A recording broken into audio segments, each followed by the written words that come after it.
Hi viewers, நம்ம பயன்படுத்துற LED light, tooth brush, table fan போன்ற பொருட்கள் எல்லாம் சைனால உள்ள ஃபேக்டரிகள்ல எப்படி ஈஸியா தயாரிக்கிறாங்கங்கறத பத்தி தான் நம்ம இந்த வீடியோல பார்க்க போறோம். இந்த தயாரிப்பு முறைகள் எல்லாம் பார்க்க ரொம்பவே சூப்பரா இருக்கும். இந்த வீடியோ பிடிச்சிருந்தா லைக் பண்ணுங்க. அப்படியே நம்ம தமிழ் கலட்டா நியூஸ் சேனலை சப்ஸ்கிரைப் பண்ணி சப்போர்ட் பண்ணுங்க.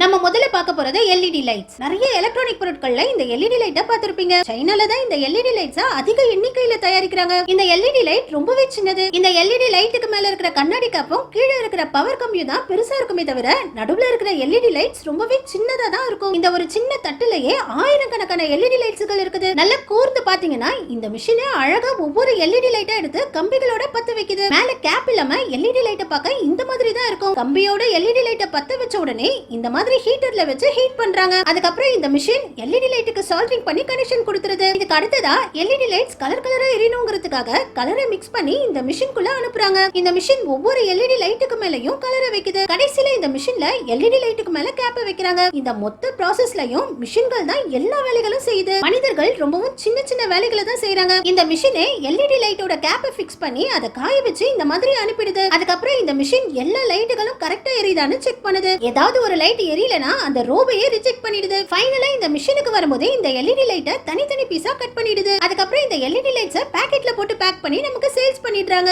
அடுத்தது கிட்ஸ் பைக். குழந்தைகள் ஓட்டுற பெரிய பைக்குகளை கூட சைனாவுல லேடிஸே ரொம்பவும் அசால்ட்டா செய்யறாங்க. இந்த மாதிரி பெரிய பைக்குகள் எல்லாம் இந்த ஒரு சின்ன மோட்டார்ல தான் ஓடுது. இது எல்லாமே வெறும் பிளாஸ்டிக் தான். இந்த பைக்ல உள்ள டயர்கள் கூட பிளாஸ்டிக் தான். இங்க வேலை பார்க்குற ஒவ்வொரு ஆளும் ஏதாவது ஒரு சின்ன வேலையை தான் செய்யறாங்க. எல்லாருமே முழு பைக்கையும் உருவாக்குறது இல்ல. இவரு பைக்கோட பேக் டயரை மட்டும் ஃபிக்ஸ் பண்ணி எடுத்து வச்சிடுறாரு. அதுக்கப்புறம் இந்த லேடி சைடுல வர பிளாஸ்டிக்ஸை மட்டும் ஃபிக்ஸ் பண்றாங்க. இந்த லேடி பைக்கோட பேட்டரி கப்பை மட்டும் ஃபிக்ஸ் பண்றாங்க. இந்த லேடி இன்ஜின் கேப்பை ஃபிக்ஸ் பண்றாங்க. அதுக்கப்புறம் இவங்க பைக்குக்கான பேட்டரியை மட்டும் ஃபிக்ஸ் பண்றாங்க. இவங்க ஸ்டியரிங்கை மட்டும் ஃபிக்ஸ் பண்றாங்க. இந்த மாதிரி ஒவ்வொரு ஆளும் சின்ன சின்ன வேலைகளை தான் செய்யறாங்க. ஆனா ஃபைனலா எல்லா பொருட்களையும் அசெம்பிள் பண்ண உடனே இந்த மாதிரி முழு பைக்கா மாறிடுது. இந்த கம்பெனில ஒவ்வொரு நாளைக்கு ஒவ்வொரு மாடல் பைக்குகளை செய்யறாங்க. இன்னைக்கு எந்த மாடல் பைக்கை செய்யறாங்களோ அந்த ஒரு மாடலை தான் இங்க உள்ள எல்லாருமே செய்யறாங்க. ஆளாளுக்கு ஒவ்வொரு வேலையா பிரிச்சுக்கிட்டு ஒரு பெரிய பைக்கையே ஈஸியா செஞ்சு முடிச்சிடுறாங்க. அடுத்தது டேபிள் ஃபேன். சைனாவுல ரீசார்ஜபிள் டேபிள் ஃபேனை எவ்வளவு ஈஸியா செய்யறாங்க பாருங்க. ஃபேன்ல இருக்கிற முக்கியமான பொருளே அதுல இருக்கிற மோட்டார் தான். அந்த மோட்டாருக்கு தேவையான காயில இந்த மிஷினே அழகா சுத்திடுது. லேடிஸே இந்த வேலையை ஈஸியா பாத்துடுறாங்க. இந்த காயில சுத்தினதுக்கு அப்புறம் இதுக்கு போர்டை செட் பண்ணி ஃபேனுக்கு தேவையான மோட்டரை ரெடி பண்ணிடுறாங்க. மோட்டார் ரெடியான உடனே அதுக்கப்புறம் இதுக்கு மேல பிளாஸ்டிக் கேப்பை வச்சு க்ளோஸ் பண்ணிடுறாங்க. இந்த லேடி ஃபேனுக்கான போர்டை சால்டரிங் பண்றாங்க. அதுக்கப்புறம் பட்டன்ஸ் எல்லாம் கரெக்ட்டா வேலை செய்தான்னு செக் பண்றாங்க. ஃபேனோட பாடியையும் ஹெட்டையும் கனெக்ட் பண்றாங்க. இந்த லேடி ஃபேனுக்கான ஸ்டிக்கர்ஸ் ஒட்டறாங்க. இவரு ஃபேனோட பேட்டரிய கனெக்ஷன் கொடுத்து இதுக்குள்ள வச்சு க்ளோஸ் பண்றாரு. இந்த லேடி ஃபேனோட ரெக்கையை ஃபிக்ஸ் பண்ணி பவரை கொடுத்து லைட் எரியுதா, ஃபேன் கரெக்ட்டா சுத்துதான்னு செக் பண்றாங்க. இது ரிமோட் ஃபேனுங்கிறதுனால ரிமோட்டும் கரெக்ட்டா வேலை செய்தான்னு செக் பண்றாங்க. கடைசியா இந்த லேடிஸ் எல்லாரும் ஃபேனை சொல்யூஷனை போட்டு தொடச்சு கவர்ல போட்டு பாக்ஸ்ல பேக் பண்ணி சேல்ஸ்க்கு அனுப்பிடுறாங்க. அடுத்தது சாம்சங் ஸ்மார்ட் போன். சைனால இருக்கிற இந்த சாம்சங் நிறுவனத்துல நிறைய ஸ்மார்ட் போன்களை மனிதர்கள் இல்லாம மிஷினே முழுமையா தயாரிக்குது. இந்த மிஷினே மொபைலோட சென்டர் கேஸ், பேக் கேஸ் எல்லாம் கட் பண்ணி ரெடி பண்ணுது. அதுக்கப்புறம் இதுல மதர் போர்ட், டிஸ்ப்ளே எல்லாம் வச்சு இந்த மிஷினே பக்காவா மொபைல பேக் பண்ணிடுது. இதுக்கு அடுத்ததா இந்த மிஷின் மொபைலுக்கான ஆண்ட்ராய்டு ஓஎஸ் இன்ஸ்டால் பண்ணி மொபைல் ப்ராப்பரா வேலை செய்தான்னு செக் பண்ணுது. சாஃப்ட்வேரை மட்டும் செக் பண்ணாம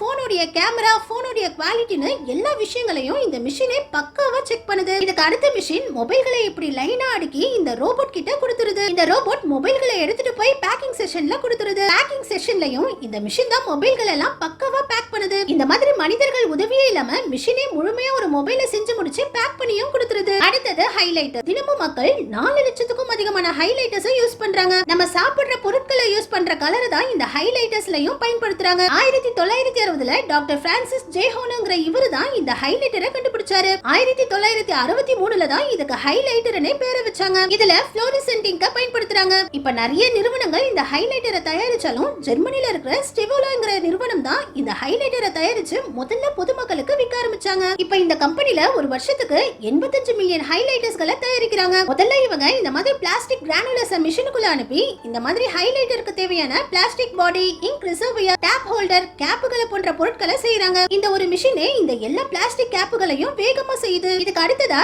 இந்த மிஷின் இந்த ஹைலைட்டர் மேல அவங்க கம்பெனி பேரை பிரிண்ட் பண்ணுது. இந்த ரவுண்ட் ஸ்பான்ஸை இந்த ஹைலைட்டருக்குள்ள வைக்கிறாங்க. இதுக்கு அப்புறம் எந்த கலர்ல ஹைலைட்டரை செய்யணுமோ அந்த கலரை மிக்ஸ் பண்ணி இந்த மிஷினுக்குள்ள அனுப்புறாங்க. இந்த மிஷின் ஒவ்வொரு ஹைலைட்டருக்குள்ளயும் இங்க ஃபில் பண்ணி மேல நிப்ப வச்சு க்ளோஸ் பண்ணிடுது. ஹைலைட்டரை யூவி லைட்ல வச்சு பாத்தீங்கன்னா பயங்கரமா க்ளோ அடிக்கும். நம்ம கடைசியா பார்க்க போறது டூத் பிரஷ். சைனாவுல எலக்ட்ரிக் டூத் பிரஷையும் எவ்வளவு ஈஸியா செய்யறாங்க பாருங்க. இந்த மிஷின்ல பிரஷோட ஹெட்ட வச்ச உடனே இதுவே அந்த பிரஸ்டில்ஸ் எல்லாம் வச்சிருது. அதுக்கப்புறம் இந்த மிஷின் இதுல இருக்கிற ஹெட்ட மட்டும் தனியா பிரிச்சு எடுத்துருது. இதுக்கு அடுத்ததா இந்த மிஷின்ல பிரஷோட ஹெட்ட சமப்படுத்துறாங்க. அடுத்த மிஷின்ல சமப்படுத்தின ஹெட்ட எல்லாம் இந்த மாதிரி மோல்ட் பண்ணி பிரஷோட டாப்ப உருவாக்கிடுறாங்க. இந்த லேடி டூத் பிரஷோட சார்ஜிங் போர்ட்ட ஃபிக்ஸ் பண்றாங்க. அடுத்த டூத் பிரஷ்ல போர்ட வைக்கிறாங்க. இதுக்கு அடுத்ததா இதுல பேட்டரிய வச்சு போர்டையும் பேட்டரியையும் கனெக்ட் பண்றாங்க. இதுக்கு மேல மோட்டாரை வைக்கிறாங்க. மோட்டாரோட வயரை போர்ட்ல சால்டரிங் பண்ணி அது ப்ராப்பரா ஒர்க் ஆகுதான்னு இந்த மிஷின்ல வச்சு செக் பண்றாங்க. இதுக்கு அப்புறம் பேக் சைடுல சார்ஜிங் போர்ட்ட ஃபிக்ஸ் பண்ணதுக்கு அப்புறம் இத இந்த அவுட் கேசிங்ல வச்சு ஸ்க்ரூ போட்டு லாக் பண்றாங்க. இதுக்கு அடுத்ததா ஒவ்வொரு டூத் பிரஷ்லயும் சார்ஜ் ஏறுதான்னு செக் பண்றாங்க. கரெக்ட்டா சார்ஜ் ஏறின டூத் பிரஷ்களை கவர்ல போட்டு பேக் பண்ணி இந்த பேக்கிங் மிஷின்குள்ள அனுப்பிடுறாங்க. இந்த மிஷினே பாக்ஸ அழகா பேக் பண்ணி வெளியே அனுப்பிடுது. இந்த டூத் பிரஷ் எல்லாம் எவ்வளவு நாள் அதிகபட்சமா வேலை செய்யுதுன்னு கூட இந்த கம்பெனில பக்காவா செக் பண்றாங்க. நல்லா செக் பண்ணதுக்கு அப்புறம் தான் இந்த டூத் பிரஷ்களை சேல்ஸ்க்கு அனுப்புறாங்க. ஓகே வியூவர்ஸ், கொஞ்சம் கொஞ்சமா மனிதர்களுக்கு பதிலா எல்லா வேலைகளையும் மிஷின்களே செய்யறத பத்தி நீங்க என்ன நினைக்கிறீங்கன்னு கமெண்ட்ஸ்ல சொல்லுங்க. இந்த வீடியோ பிடிச்சிருந்தா லைக் பண்ணுங்க. அப்படியே நம்ம சேனலையும் சப்ஸ்கிரைப் பண்ணி சப்போர்ட் பண்ணுங்க.